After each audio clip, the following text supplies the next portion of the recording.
business internationally. So what that means in practice is generally anywhere that you've got an embassy or a high commission or a consulate, you've got trade commissioners, right? 160 plus cities around the world, and our services are free, paid by you and your tax dollars.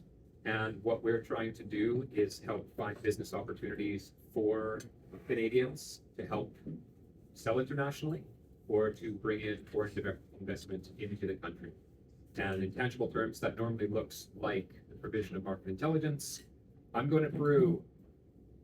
Who do I need to know? What's it like doing business here? What do I do for tax? Qualified contacts. Is there a mining company that I should meet? What's the local? I need to find a good lawyer. What can you talk to me about? Responsible business contact. And other. Sorry. Yeah. So that's generally it. And then once we help you find deals. My name is Chris Raja. I'm Senior Manager of Export Development Canada. So we are a Crown Corp that's owned by federal government, and we report to the Ministry of Trade. Our value proposition is really similar to global affairs, where our mandate is to support Canadian companies of all sizes, all sectors, export into all markets. The core of what we do is through financial metrics and tools. So protecting you against not getting paid from your foreign buyers, ensuring that you have the proper capital mechanisms to continue to export, and then the complementary services. Much like global affairs, we are around the world. We often sit in the same offices around the world. So providing you with market intelligence, connections to foreign buyers, and working on international opportunities. Good morning.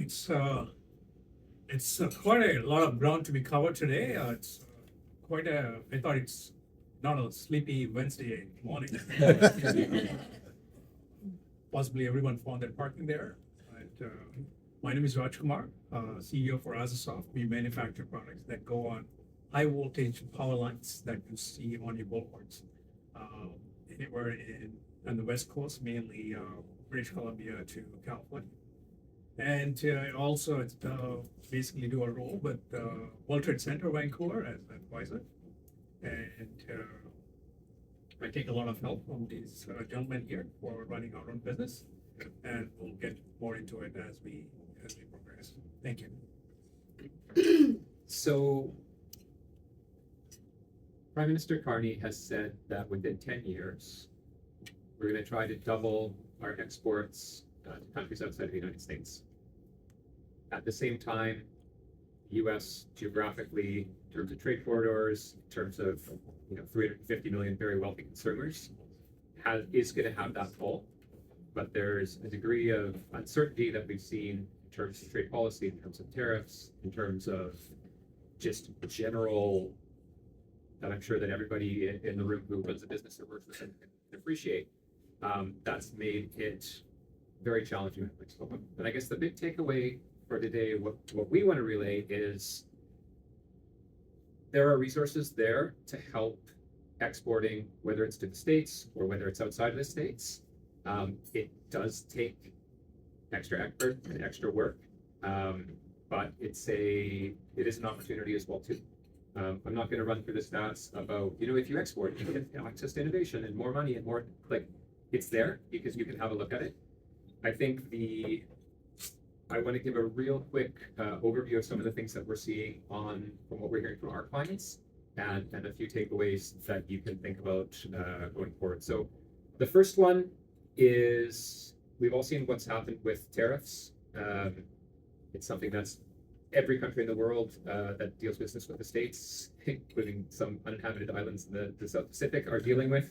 And for Canada, we're still in a pretty good shape, comparatively speaking, because we have the Canada-US-Mexico agreement, the previous NAFTA. And so up until a year or so ago, we saw that, it's there, Kuzma's around, but let's just sell our stuff to the States and we'll deal with it. And a lot of people didn't necessarily go to the trouble of finding a customs broker or going through because that's how you roll. And now we're finding that leaving aside certain things that are before the Supreme Court right now in terms of aluminum and steel, you have the ability still, if you meet the regional value content, and I won't go into trade policy because it's you haven't enough coffee for that necessarily. But if you meet the country of origin, you can still ship it across duty free. And so the customs brokers of the world have had a very, very busy year. And it means that we can still get what becomes, comparatively speaking, favorable tariff treatment against all of the other countries in the world that are getting a random 50% or 35% or 20% tariff on there. But it means that for a business, that company needs to have a really strong and firm idea of what's going on with their supply chains. Talk to these gentlemen if we need assistance here. And it's like, okay, where is our steel coming from? Where's our aluminum coming from? What's the value added coming through here? And having that built in to the sense of, okay, how do we prove that our stuff is Canadian? Or how do we prove that our stuff is North American? Is something that's going to need to become second nature for anybody who's looking at it. The nice piece about that is that that same process, when you're starting to look at your supply chains, your country of origin, that sort of thing, is going to be useful for the other suite of free trade agreements that Canada has with countries all around the world. And we're really well positioned for that through the CPTPP. We just signed a new free trade agreement with Indonesia. So in terms of how do we go about reaching that target of doubling non-US exports, it's suddenly, just as a sidebar, for like the last 10 years, all of our trade policy negotiators are like, okay, we did it. Now please go out and tell companies that just use it, right? Yeah, it doesn't really matter. There's no tariffs on, medical devices to Germany. That's, yeah. And now it's like, yeah, you guys really need to do this. But fortunately, we've got a helpline. I don't know what to do. Fine, just call a human and they'll help. Really good guides, walkthroughs, and that sort of thing. Come chat with me afterwards. Just look up Trade Commissioner or Trade Commissioner Kuzma, and that's where it is. I would add as well too. We will see. There's been a lot of new funding announced for international trade measures, for defense spending, defense industrial, dual use, etc. Until such time as the budget passes, that's still in the realm of speculation. But one thing that I personally was really happy to see in there was continued proposal for continued funding of Can Export, which is a program that gives 50 cents back in the dollar for international trade promotion activities, trade shows, that sort of thing. There are other funds that go to associations. There are others for innovation. And that's nice because I've heard from, particularly from SMEs, sure, there are billions of dollars in defense spending, but how does that filter down to an Iris Dynamics or Coast Shipple Technologies, et cetera, or Ship Coastal? And if you can apply directly to Can Export, that's money in the bank fairly quickly back. So we'll see if that goes through. But there's sort of a nice continuum here that starts with home, that goes to us, and then that goes through to Chris to help provide both financial support and advice going forward. I'll shut up here. Something you want to add? I think that's a huge component of it. It's the government ecosystem, the partners. Whether it's NRC, Louder, please. NRC, BDC, I think we're all here to support. There's a lot of stuff, a lot of information coming down the pipe. We don't have all the answers yet. A lot of stuff hasn't been formally rolled out, but there is various levels of support. So feel free to engage with one of us. Another key partner in our ecosystem who is not here is Export Navigator. They're a great resource, a phenomenal resource, and there is a rep down in Southern Island that we can connect you with. From EDC's perspective, we're really pushing diversification, right? Like we understand that the U.S. has always been and has been our biggest and easiest trade partner for decades. And it's not to say that we should stop trade with them, but we've invested heavily into the Indo-Pacific strategy, where the Canadian government has identified that region being the collective biggest economy in the future, the most heavily populated area. And so EDC in the last year and a half has opened up boots on the ground in Indonesia, Singapore, Malaysia, Vietnam, Philippines, Japan, Korea, all with the intent of really driving business in that region. We feel it's going to be a lot of opportunity. So if you're a company that's wanting to explore those markets, we're already heavily invested in India and parts of China. But if you are going to explore those markets or want to be in those markets, it's always good to engage with global affairs and with us and talk to our people in those markets. They are dying for Canadian companies to come to market, learn about your skill set, your capabilities, and then potentially say, here's who you should connect with, or here where is some business opportunities lie. So from our perspective is there was a lot of uncertainty in February and March. I guess there still is. We rolled out with a trade impact program, so there is some relief, and if you want to talk about that further, feel free to reach out. But there are a lot of opportunities outside of the States where you may traditionally not have thought about, but where your talents are needed, whether it be a service-based company or a manufacturing company, software, whatever it may be. Talk to us about opportunities outside of the U.S. because there are a lot of opportunities. All right, I'll hinge into the diversification part. Thanks, Chris. So one of our, I think the first time I met Chris was somewhere around 2012. I think that was your first year at EDC. So that was mainly because we got into a pavilion of Deloitte, and we were a pre-revenue company because we've been a technology company for about 10 years. And now we wanted to get into manufacturing our product and having a product to supply to the end user, being the utilities. And we got invited for $500 as a booth space in Vancouver. I'm not sure that was a private equity company, but then Deloitte had their pavilion there. So that's where I actually I met Chris.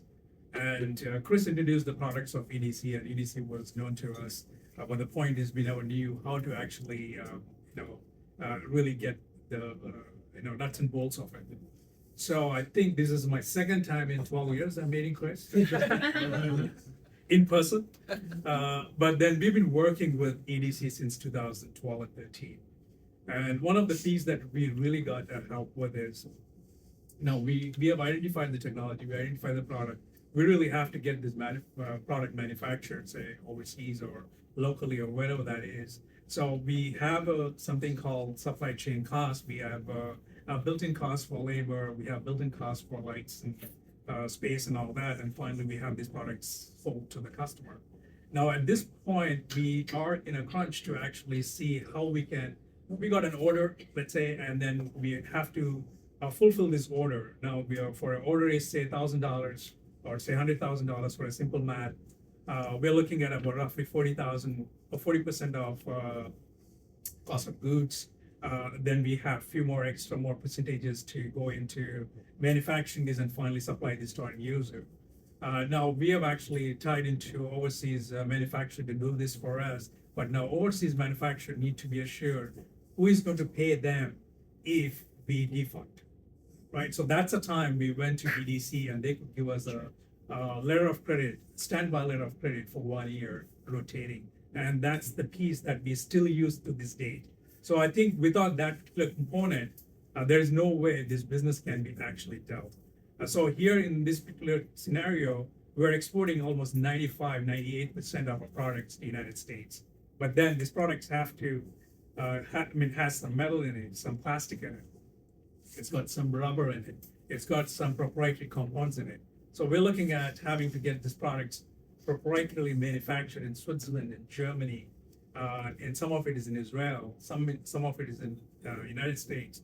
And finally, the product has to come back into the United States and get supplied to a utility in the United States. So just to do all this, bring all these pieces together and have that supply chain management completely addressed in a way that you can actually tie it down and have that piece going, where we would probably need at least 5 or 10 people just try to bring these things together for us. And EDC was a one-stop shop for us. And that's where we could actually get things going. But again, this is only my second time meeting him. I'm behind the scenes. Possibly about 10 of the emails back and forth, but overall, it's a good story that I want to share for anyone who's looking into manufacturing and exporting. Thank you. But one of the key lessons that we learned is,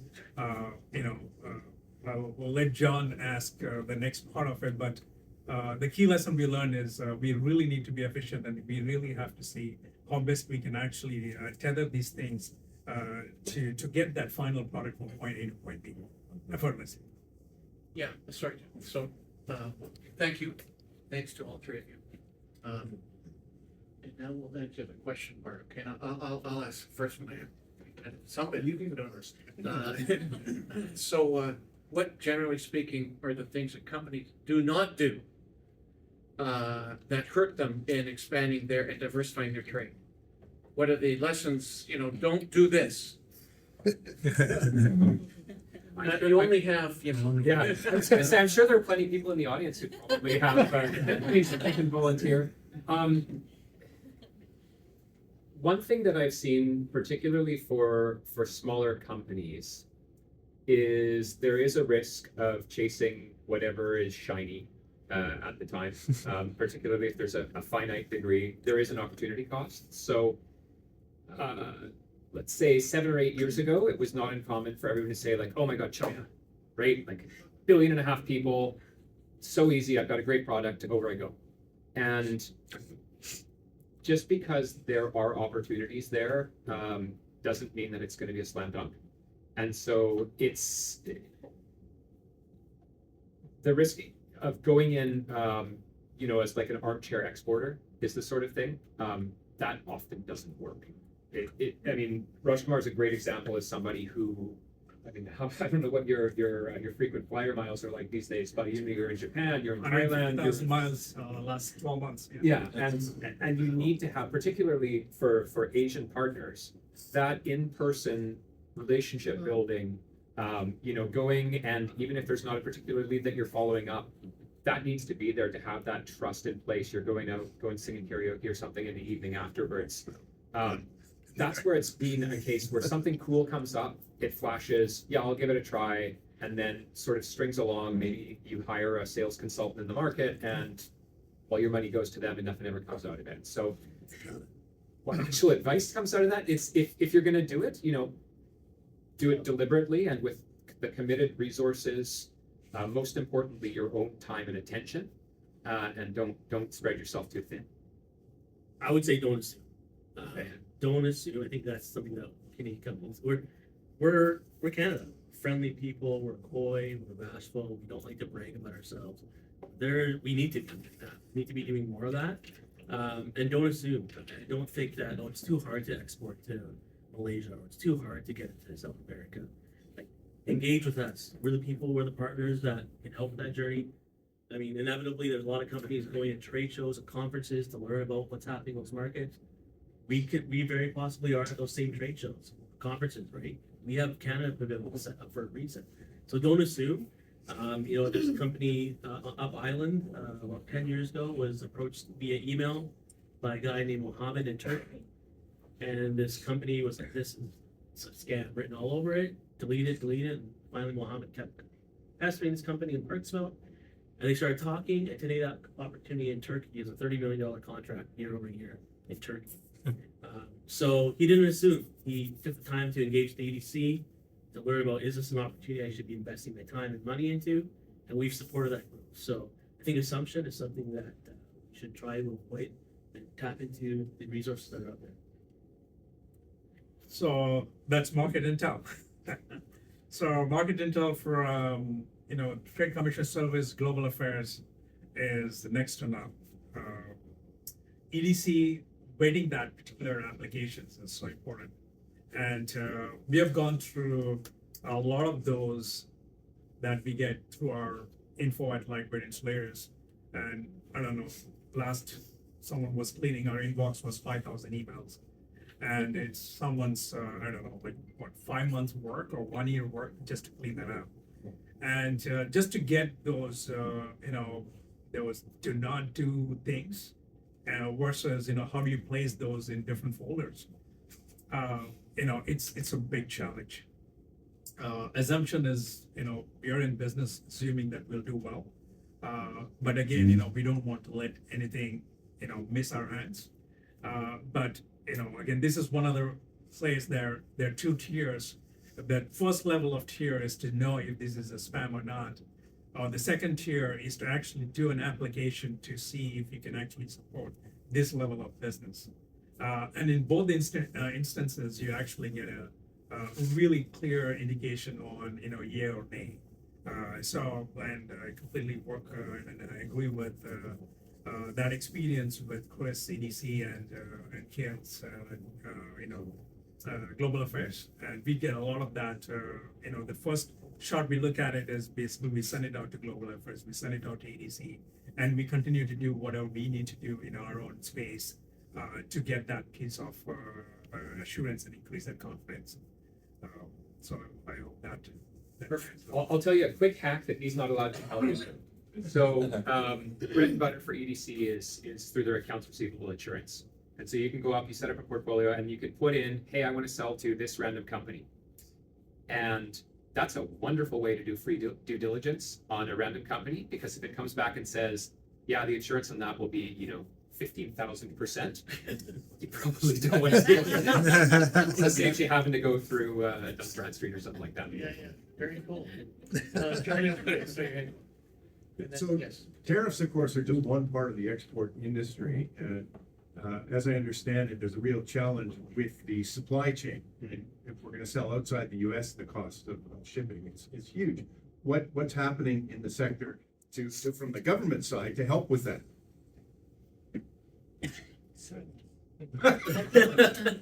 Well, I mean, so the instrument that it's coming from a financial mechanism point of view, that Raj Kumar mentioned, the supply chain. I mean, Canadian companies are outsourcing that all the time. It's just it's cost effective for them, right? What we're seeing is there was at one point a very heavy investment in supply chain in China. We're seeing a lot of diversification out of that market, so new relationships in other parts of Southeast Asia. What does that do to your supply chain? Well, you may have had a supplier in China that was giving you net 90 terms, quite good relationship. Things were great, cash flow on this end was great. Now you're moving to a new market with a new supply chain, and they're saying we want net 15. So that immediately puts immediate cash crunches on your working capital, right? Because now you got to pay your supply chain within 15 days, but you still haven't got paid from your client. So now there's this cash crunch, your liquidity is going down. We have mechanisms where we're working with Canadian companies and Canadian banks in issuing what we call supplier guarantees. So this is a commitment from the Canadian company. They will go to their supply chain, their new supplier, and say, hey, listen, new relationship, we get it, but we are a busy company. We need better payment terms. If we give you $500,000, can you open up some payment terms? Can you get us better production runs? And 9 times out of 10, that works, because now that supply chain company has a cash commitment. It's an instrument. It's a piece of paper, but they have financial commitment from you, from the Canadian company. What does that mean, though, for the Canadian company? That means that they're forking over $500,000 for this LC, right? Which is not what we want, because that's depleting their working capital. So we come in and we backstop that 100%. We tell the Canadian company and we tell the bank, don't use any of their working capital, issue the letter of credit for the supplier. We will guarantee it 100%. So the benefit of that is now we are now vetting that supplier. In certain markets, we're doing a deep dive. We're looking at human rights violation, corruption, political risk, all those issues that could arise that could disrupt that supply chain, and then providing a guarantee. So you know that cash flow cycle, your sustainability now is going to be at a level where you're going to be able to maintain that growth. So that's just one aspect from a financial perspective. We're helping Canadian companies who are more and more looking outside of Canada. I mean, ideally, like our partners down south want to bring everything back to the States. It would be great if we could, but that's just not realistic, right? So the supply chain is still going to be largely outside of Canada. There are mechanisms to leverage that to get better relationships in order to preserve that for your company. Thank you. So just a sec. You're next, but the balance of power would like to say. Roy, give it you. Go ahead. Okay. Yes. Great. I was waiting. John's teased me about this for how many of you have been here so many weeks, Joss, and it actually is coming down to they're short 2 votes, so that's 50% of something. Anyway, what I wanted to comment on. You're here. Yeah. Yeah. What I wanted to ask about, and whether you're getting this in direction as you're diversifying our trade. I'm very frustrated by the fact that trade is expressed in dollars only, and I'd like to see the government suggest it's better for our economy when we're focused on productivity to make sure the relative proportion of manufactured goods and value added goes up, and we don't rely on bulk unprocessed and say therefore we've diversified trade. There's the benefit to the economy and certainly productivity. Paul Kirkland's great line. We've got to be, and people in this room are making things to sell. do you get any indicators when you're helping to diversify trade through the government that we're really looking to amplify what is being exported as manufactured goods and breaking out of what I think we're still trapped in hewers of wood and jars of water? Are we focusing on getting our manufactured goods to new markets? No, that's a really good point. And one of the interesting things about being assigned in Victoria and the type of companies that we support is, I would say, 99.5% SMEs. And I would go even one further than that, saying not really doing commodities to a significant degree, but it's also not even necessarily manufacturing. The services are exempt from tariffs.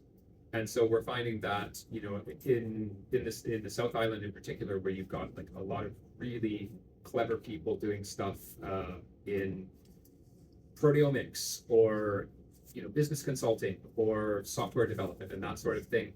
It's that innovative spark that has gone through there as well too. Now we're sort of catching on as well too that we kind of need to have that manufacturing piece as well too. But where I find a lot of interest is on the international partnership development, where you're looking at, this is a plug for a program that we've got open right now, or that will be opening on the 17th, called Can Export Innovation, where it's like your cool technology A plus some international partner technology B equals a clever new commercialized or adapted for an international market thing C. And I think that that's where a lot of the opportunity is, where you're leveraging the very smart and capable and trained people coming out of world-class Canadian institutions, or moving to Canada and bringing their skills. That piece, in addition to the investment productivity domestically, but that international connection on the knowledge and IP level is where there is a lot of focus. And that's the part that's really satisfying, because eventually, hopefully, like the plan is those partners will come and work with Canadians, and maybe we'll decide, okay, well, maybe I should come to British Columbia and test out my ocean tech things, because we've got that supporting infrastructure here that you don't necessarily. So that's a big long weave and dodge, but the answer is, from the engagements that we're having sort of on the front lines here, it really is 10 person shop, 4 to 6 mil revenue. And that question is, okay, our real value added isn't necessarily like we're really good at using our CNC machine to do something here. It's how do we get that IP brought out internationally in a way, and frequently it's that partnership piece that really makes a difference to go international. So maybe just 1 second, because value add is really the key word here. So International Can Export Program, co-hosted by Global Affairs and National Research Council IRF program. IRF, probably more the front end of it. If you don't have the value add or potential IP, it probably wouldn't even attract our program. So really, our program is very much focused on, what is potential IP. To that extent, I think government programs, even recent, continue that we have a lot of IP, we call it IP assist program, through different government departments, including IRAC. So if you, from a ground floor, like if you're not aware of those different mechanisms, strategy, we're there to train you step 1, step 2, step 3. Just shy from paying for you hiring a consultant, get that patent. Anything before that or that groundwork, we can help you through those processes. So key is value add and IP. Yes. So I just want to quickly add on that. Like, unfortunately, with the metrics, we are driven by volume. That's just the way it is. I think in certain industries, I manage a forestry portfolio for the province, so a lot of my clients are upper, large, mid-market clients, and forestry is a sector where there's that argument, right? Like, do we ship the raw product? Well, no, we can't, because we're being taxed now. We need to put it back into domestic markets for value add, and then how that exported from there.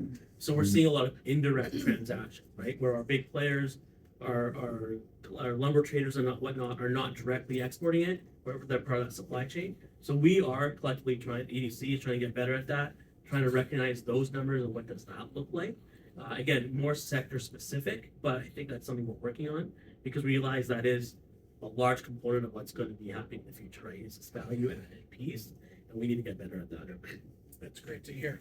I think we have three buzzwords that we just got tapped into. One is the trade, another one is IP. The third one is show me the money. So, so the first one is the trade. The trade really brings us into that room, right? So, but IP is so important. Every little thing that we do, 98% is small SMEs here. It is not just today. Even in 1983, I was trying to look for those stats. We had 15% of unemployment in this in our province. I think the second big knock was 2008. The third one was during pandemic, and now we are looking at about roughly 7.1 nationally, close to 5 and north for British Columbia. So with all this, the lessons learned is that SME has been the strong foothold for British Columbia. And you can see the unemployment numbers have not actually, if it didn't reach to 83, we are still doing pretty good, right? So trade really gets into that room, and that is because of the SMEs. And anything and everything that we do, there's always a component of IP in it, right? So now, a lot of times, having to protect an IP costs a lot more money than the IP itself. So that's the sad truth. So now show me the money part, right? So you can actually go to another entity called Innovative Asset Collective. It was started by, is it ISAD? I think it is the entity of ISAD. And it's a beautiful organization. It's not for profit. And you get your replies and responses really, really quick because it's not for profit. And here they also have the grants that you can apply for.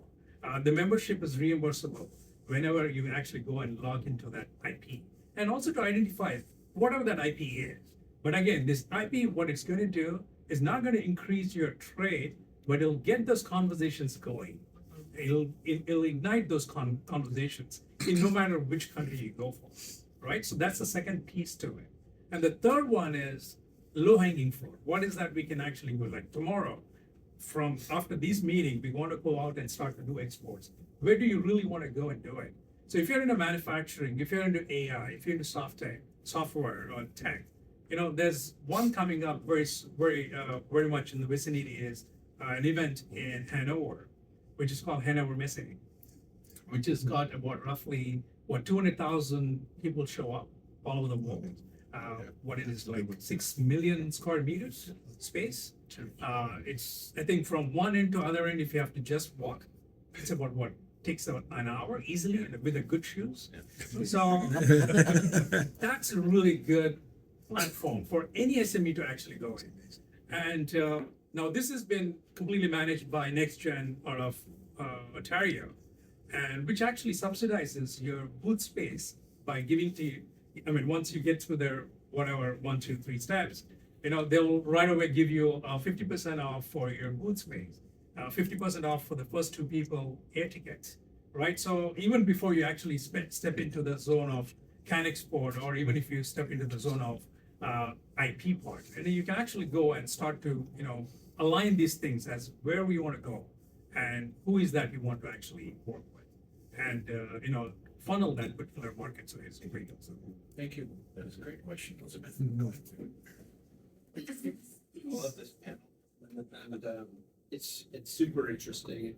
I had the opportunity and the privilege to mostly work outside of Canada. I create opportunities in support of global affairs, CBSA, and other government departments to bring Coast Guard talent to countries that have a gap in their capabilities.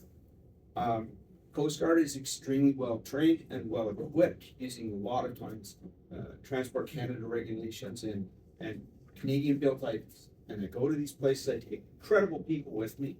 I merge often with other government departments that are working in that area and other countries and the UN. And we help other countries get their feet underneath them in a way that reduces the challenges they have for maritime security, and it often leads into the coastal communities as well. And it's been obvious to me when I go to East Africa, West Africa, Latin America, Caribbean, Indo-Pacific, that there are things we can do immediately, right away, to help enable them. And then I come back here and I start spreading out the ideas and I get nothing. I cannot find a way to expedite the Titan boats, the space-based detection, shift, or any other, I mean, it could be tech, it could be training, it could be, there's so many things, just to Elizabeth's point, sort of to de-aggregate it from just a number of things we've spent on. But instead to take your manufacturing offshore, show them how they can build this thing, or to use tech that exists here but is accessible from another place. So my question is how, within the context of this new budget, the context of how you see the change within your own, whether it's government or corporate or other, how do you fill that vacuum that is now really being replaced by countries that have a quicker way and more immediate way of delivering that gap filling capability? Because this room is filled with incredible people and eager to support you, but I see it flatlining when it gets to the bureaucratic or regulatory or other processes that we still seem to have.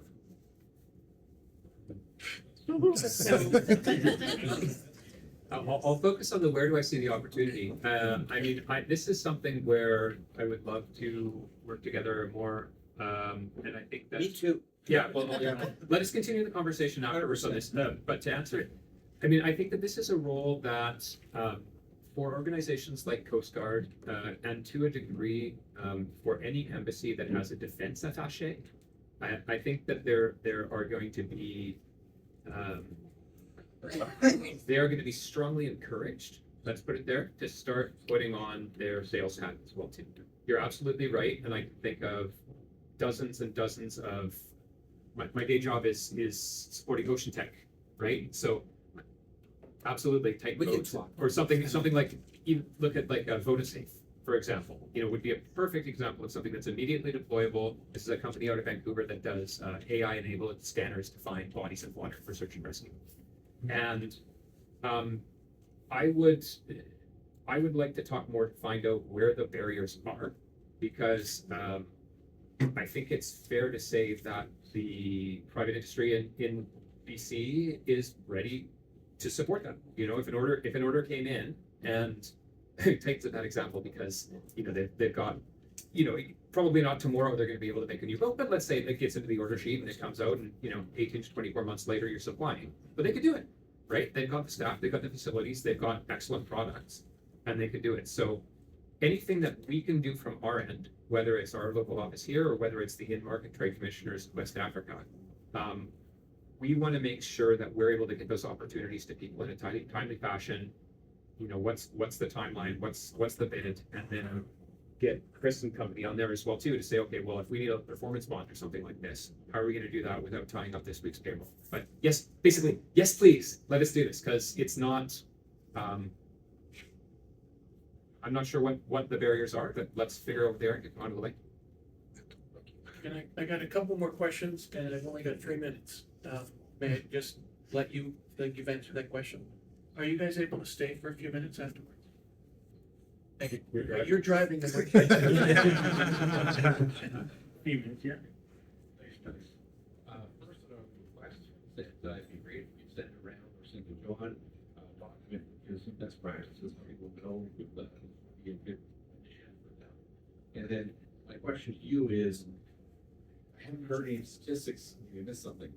How effective or how often people actually try to engage in export and then actually see successes from that? I mean, is it a 1% chance of success? Is it 80%? I mean, what type of expectation where you go 100%? I mean, define success. I mean, I think we don't have stats on that.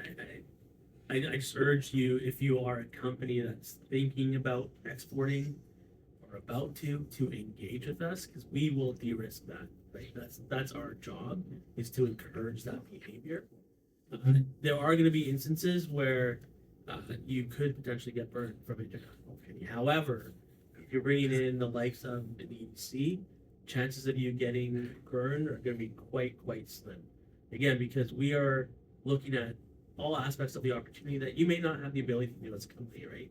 You have a buyer in Colombia, you can Google search them, you can do all that online stuff, but we have a team in market, right? We have resources in market that can do a lot of that deep dive. So, I mean, I think the point of the message is that don't be discouraged or concerned about exporting. If you think your opportunity is going to be flying in Botswana, engage with us, because I mean, it very well may not.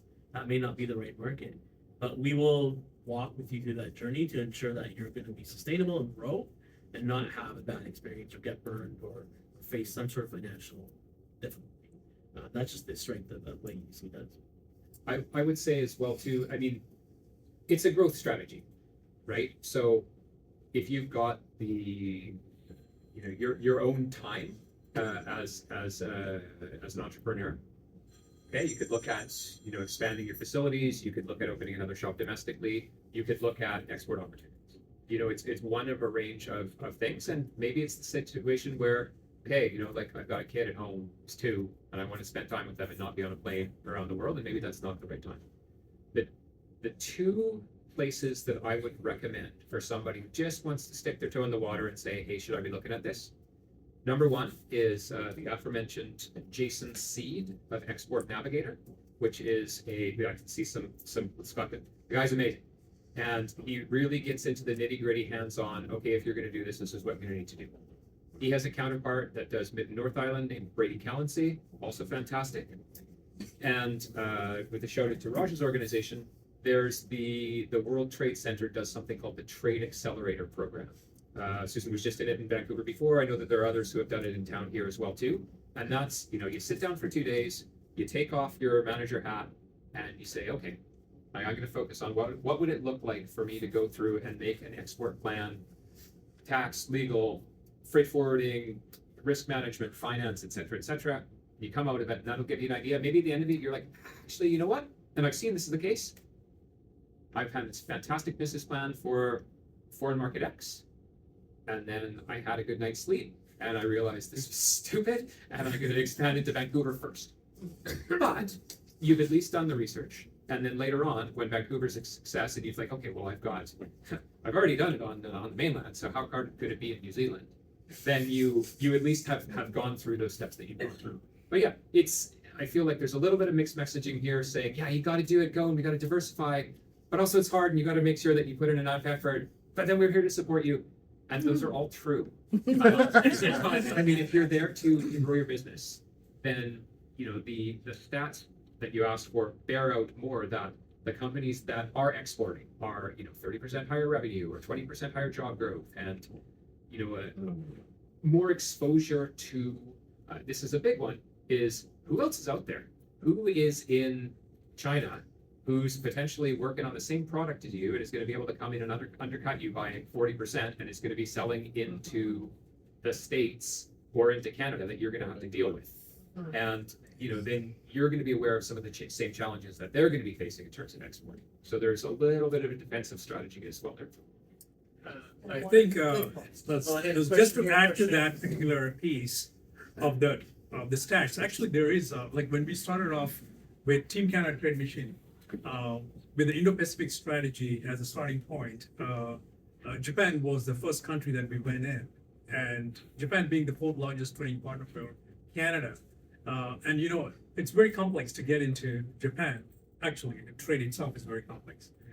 Science is another complexity to it. But what really resonates here is if you really go back, and last year I checked this particular stats for Japan, the first one, and it actually had some 35 or 38 contracts, which we would not have done without having that trade mission gone to Japan. So there is some tangible numbers there, but that's only the top line. But otherwise, there's so many other undercurrents that happen, which doesn't get captured in any form or shape. That's just to answer the quiz 30 track there. All right, so this tough part of organizing this is that I do have to cut it off. I know there are questions. I'm sorry. But you guys are hanging out for a while. Please, that would be great. Thank you very much. This was very